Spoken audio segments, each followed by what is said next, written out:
I like them fat. Today we are going to be talking about bubble letters that have like the fat puffiness to them. I would consider this to be kind of my signature style, my favorite method of bubble lettering. There are other ways beyond this to alter them, and we will discuss that at a future point. Today I just want to show you how to add that little bit of extra oomph to your bubble letters to make them a little less than just basic ass bubble letters. We're going to be covering the uppercase alphabet today. I haven't decided if I'm going to do the lowercase alphabet in this style or not, because honestly, if you're not careful, it can look awkward as fuck, and I'm not very good at it, so I'm not sure if that's something that I want to bring to the table or not. I know we're going to be having a few videos on drop shadowing coming up after this, so that will give me some time to decide whether or not I want to do a lowercase version. But today we're going to be talking uppercase puffy bubble letters, my personal favorite, and we might as well just get right into it. How do we go from a bubble letter that looks like this to a bubble letter that looks like this? Well, it's really about adding extra space in, extra air, if you think about it like a balloon, but in a concentrated spot. So if you notice, when this got puffier, the whole thing didn't get puffier. It's this section that got puffier. This one remained fairly similar to the same. So in order to do that, when you're thinking about drawing out your letters around your skeleton, you need to start thinking about where you want to concentrate extra space. So I'm going to use this teal pen to represent a skeleton where I'm drawing out the inside letter. And I'm going to take this pink pen and I'm going to show you kind of how I think about it. Now when I'm drawing down this way, this is about how far I want my letter to go around the skeleton. But when I'm going this way, I'm bringing it out further and bringing it down. I'm just puffing it out. It needs to be more. How much more depends on how much you want to exaggerate it. But then when you bring it around the bottom here, you puff it this way as well, and then you bring it up, and then you just connect the two. And that's kind of how you get your extra puffiness. You just think about picking where you want to add it, and then adding it. And then when you put your inside letter in, imagine that your inside hole in, imagine that this is one chunk. You want to make sure that your hole aligns with that like invisible line, because otherwise it's going to look super wonky. If you put it like flat in the middle, but the bottom is here, that doesn't make sense. Another way to look at it, and I'll show you with a B, let me draw my skeleton out again. So here's my skeleton for my B, and I want to make it big and poofy, and I want to make this stick the poofy stick, if that makes sense. Make this one the fatty one. One way you can think about it is if you draw like a rectangle, the big fluffy rectangle, however far you want to make it, right around that stick, and then bring it around and do your tracing the rest of the way, and then just make your little holes here. See how I drew this into one big shape and then created the other shapes? And then all you do is you go around it with your pen, and you have your fluffier bubble letter. So you can do it either way. You can kind of freeball how big you want to make it by guesstimating the space, or you can draw it as a series of shapes. D is another good example of that. Here's my inside skeleton. Now I want to poof up this section of the D. Make the D big. Yeah, buddy. Draw my big fat rectangle here. Then just curve it around. And then add my little hole. And that would make your big poofy bubble letter D. The thing you want to remember about these holes, again, is making sure that they line up with whatever this big fatness is here, and you make them a little smaller usually. Where you position them can also change the look of your letter. For example, drawing the D out, make my big poofy D here. I could put it right down here, and that makes this top area look fat. I could also draw the D out and put it up here. And this makes the bottom area look fat. But notice both times I'm lining it up with the area that I consider to be kind of the primary fatness. So we're going to go through now. We're going to draw each letter out. I'm not going to build it out like a skeleton. I'm going to allow you to figure that out for yourself. If you want me to go in more detail on that, there's going to be ways to do that, which you'll hear about in the future. But for now, I'm just going to draw them out the way I make them. And so you can kind of see where I put the fatness. And then when you print the worksheets out, you can trace those to get you an idea of the muscle memory of it. So for my A, I always start, like the same with the other bubble letters, not on a corner, because I like to keep the corners soft and rounded. And then I just add my little thing, and like I said, it's lined up right here. Now the B is an area where I always have trouble with making sure I don't round out the corners too hard. But at this point, I've just gotten over it.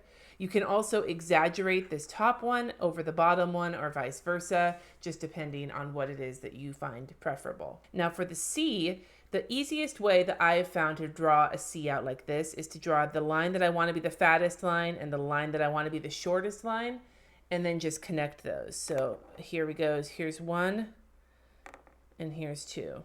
And it automatically kind of makes this top area fatter and the bottom area skinnier. Now generally when I draw out my D, and notice I drew the lines and I just went slightly over and under on each one to round them out. I like to put my little hole down there in the bottom. It's just my favorite place to put it. This style of E is my favorite, and how I do it is I work my way around and I do the same thing on top, and then I make a big fat middle section because I just like how that looks. But you can do it multiple ways. You can make the top section the fatty boom batty like that. I just don't like that. I think it looks kind of like a fetus and it weirds me out. This is my personal favorite way to do it. Now when you do an F, I do make the top one the fat one. Why? I don't know. I bring it up, I curve it out for the little small guy, and then make the big one. Now notice the way to make this look cool is to exaggerate certain parts. Like on the E, this is the exaggerated part. On the C, this is the exaggerated part. On the F, this and this are the exaggerated part. But you still keep a smaller part to kind of show off that the whole thing isn't a giant poof ball. You want to make sure that there's at least some differentiation. Now when I make a G, I do the same thing with the C. I have my first line here, and then I work my way around.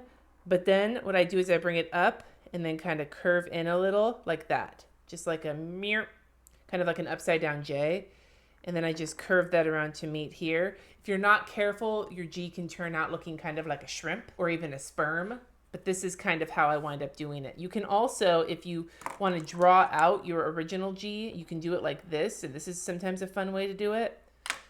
Still exaggerate here, draw around that, and make this your little small part, and then work it around there.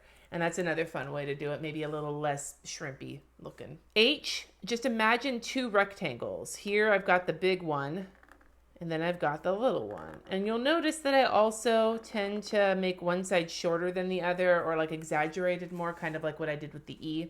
We'll talk about that more in a future video. But for now, you can do it either way if you want to. You can have them be perpendicular. Maybe that's not the right word for it. Parallel.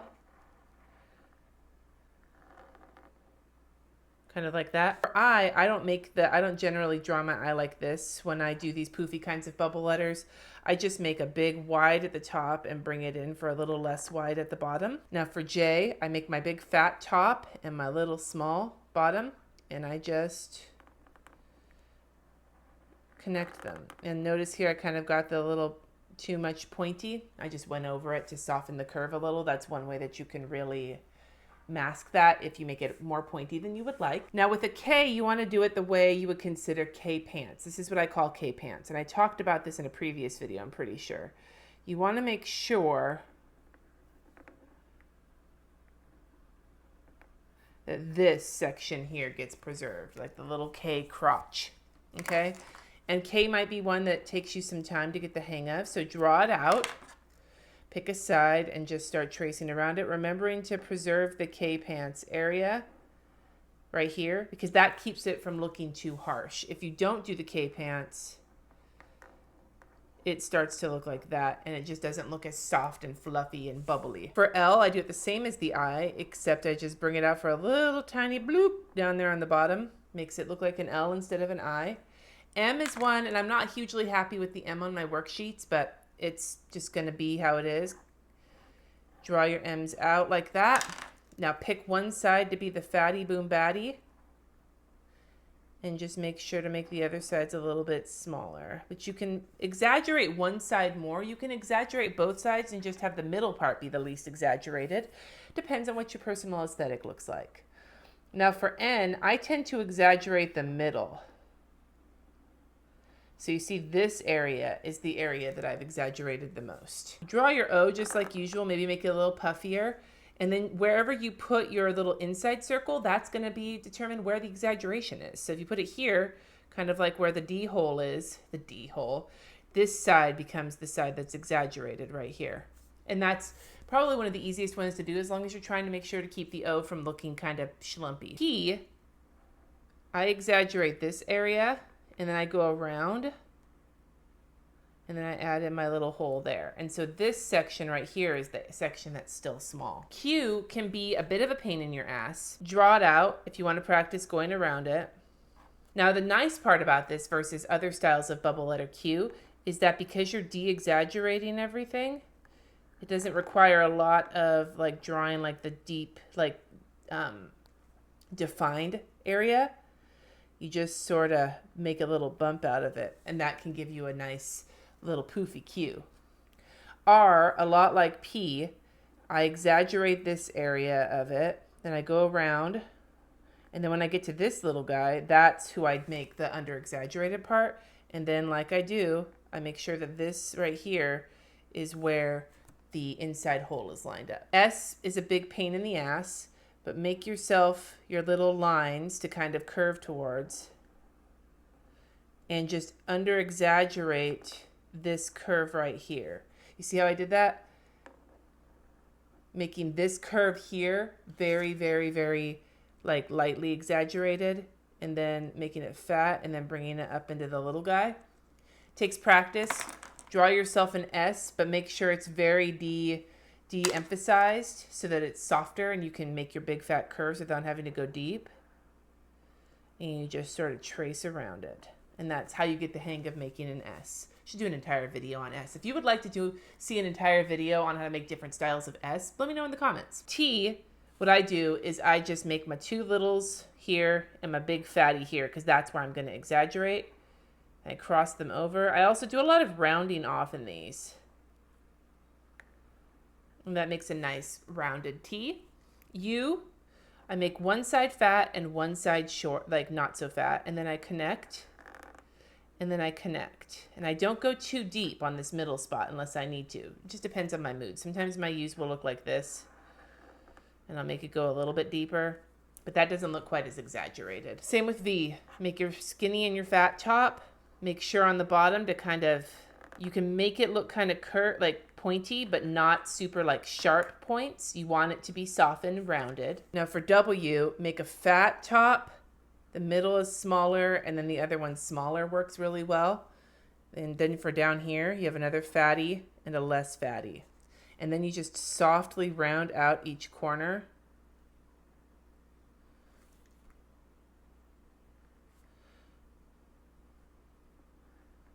And that's a way to get a poofy bubble letter U. That's another one that can really benefit from tracing around an original letter. For the X, again, you might want to just trace around it, but often what I'll do is I'll make a fat, and then like a short and a short. And I'll just sort of curve around. But I'm not a fan of X, so that's not always fun to do. If you do this, and you just draw around it, you just make sure that you make one of your little X situations skinny and one of them fat, and that's how you come out with the big fluffiness. Why? I usually exaggerate this top area and make this smaller area a little bit skinnier, but I usually exaggerate a lot of the whole thing because it's just what I've started to do out of habit. And then for Z, I exaggerate the top and I bring it in, and then I make the bottom a little bit smaller, and it makes a nice exaggerated situation. But that can change. And again, just trace around your letters until you find an arrangement that is comfortable for you. Like I said in the demonstration, there are a few different ways that you can get to the puffy bubble letters, but one of the ways you can get there is by rote memorization. And so if you would like some practice sheets to get you in the hang of actually making the shapes of these, even if you're gonna go and alter them and make them your own later, then you can go to the Llamas Love Lettering Facebook group. They are available there for free in the files section. So just go, print them out, get some practice, get your puffy on, get your fatty on. This could go into all sorts of bad places. I'm just not prepared to go there today. Make sure you let me know in the comments other styles of lettering you would like to see. I'm open to all sorts of different things. Be sure to practice this every day. Use the worksheets or don't use the worksheets. It's your call. But this style of lettering, bubble lettering, puffy bubble lettering, any kind of bubble lettering, the most important thing you can do is settle on a style and practice the shit out of it until you've memorized how to do it. Altering it, making it look fucking rad in all different ways, that comes so much easier if you can naturally make the forms of these letters. So if there's anything that I can convince you to do, practice, practice, practice, practice, practice. Thank you so much for watching. Subscribe if you haven't already, and I will see you next time.